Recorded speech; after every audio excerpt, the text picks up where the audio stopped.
Vamos compreender o pecado de morte e a realidade do adultério à luz das Escrituras. Para compreender o texto bíblico, nós precisamos ir além das tradições humanas e examinar profundamente o que as Escrituras dizem. Vamos ver então qual é o verdadeiro sentido do pecado para a morte que a Bíblia nos diz. Está em 1 João 5, versículo 16 e 17. Se alguém vir seu irmão cometer pecado que não leva à morte, ore, e Deus dará vida ao que pecou. Refiro-me àqueles cujo pecado não leva à morte. Há pecado que leva à morte. Não estou dizendo que se devorar por este. Toda injustiça é pecado, mas há pecado que não leva à morte.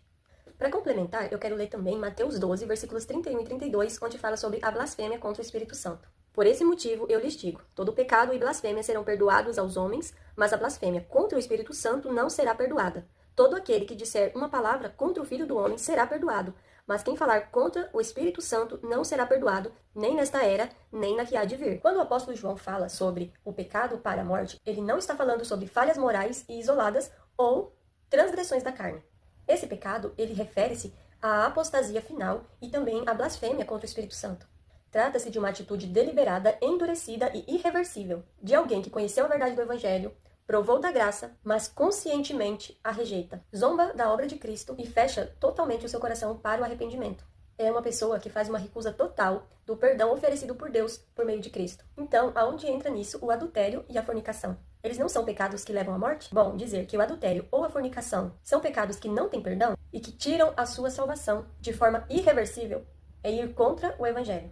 Acabamos de ler em 1 João 5, versículo 17, que diz assim: toda injustiça é pecado, mas há pecado que não leva à morte. Se o adultério fosse um pecado sem volta, o rei Davi estaria perdido para sempre. Mas a Bíblia diz que, mediante arrependimento sincero, o sangue de Cristo tem poder de nos purificar de todo pecado, pois está escrito em Romanos 6, 23. Pois o salário do pecado é a morte, mas o dom gratuito de Deus é a vida eterna em Cristo Jesus, nosso Senhor. Em Mateus 5, versículos 27 e 28, Jesus diz: vocês ouviram o que foi dito, não adulterarás. Mas eu lhes digo, qualquer que olhar para uma mulher e desejá-la, já cometeu adultério com ela no seu coração. Você viu como Jesus elevou o nível da conversa? Ele disse que quem olhar para alguém e desejá-la, isso pode ser pessoalmente ou através da tela do seu celular, você já cometeu adultério no seu coração. Ou seja, Deus não olha só para o ato físico. Muitas pessoas não traem, não cometem o ato físico por medo das consequências, que os outros vão ficar sabendo, que a sua reputação vai ser destruída, mas por dentro, na mente, o pecado já foi consumado. E Deus, ele enxerga a raiz. Portanto, o pecado para a morte não é um ato físico ou um pecado sexual, mas sim a apostasia, o ato de não crer, de rejeitar a obra de Cristo e recusar aquele que é o próprio Deus.